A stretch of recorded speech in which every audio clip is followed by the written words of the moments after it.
Today, I'll show you how to create and manage customers in Wave Accounting. Wave is a fantastic tool for small business owners, offering a range of features to simplify your accounting processes. Knowing how to effectively manage your customers within this platform can streamline your operations and help you keep track of all your financial interactions. So, let's dive in and get started. First, you'll want to navigate to the main dashboard within your Wave account. Once you're there, look at the left side of your screen. You'll see a navigation menu that will help guide you to different sections of the platform. Here, you'll want to look for the section labeled Sales and Payments.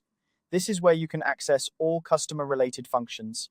Go ahead and click on it, and then select Customers from the drop-down menu. Now that you're on the Customers page, you're ready to add your first customer. Look towards the top right corner of the screen, and you'll notice a blue button labeled Add a Customer. Clicking this button will open up a form where you can input all the necessary details for your customer.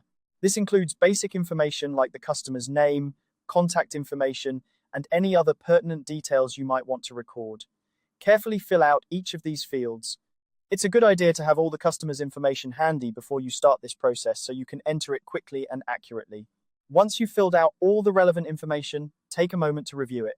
Double-checking at this stage can save you time later by preventing errors or missing information. When you're satisfied that everything is correct, look for the Save button, which is usually located towards the bottom of the form.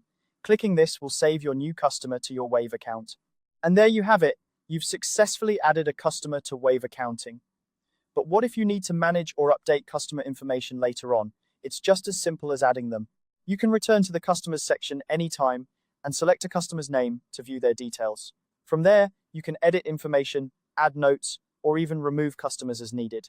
A few tips to keep in mind: regularly updating your customer list ensures that your records stay accurate and useful. If your business deals with a high volume of customers, consider setting aside some time each week to review and manage your customer data. This small step can make a big difference in maintaining organized and efficient financial records. Wave allows for an intuitive experience, making customer management as smooth as possible. By following these steps, you can keep your customer information up to date and easily accessible, allowing you to focus more on growing your business rather than getting bogged down in administrative tasks. Thanks for watching this quick tutorial on how to create and manage customers in Wave Accounting. If you found this video helpful, be sure to check out more of our guides for tips and tricks on using Wave and other small business tools. Happy accounting!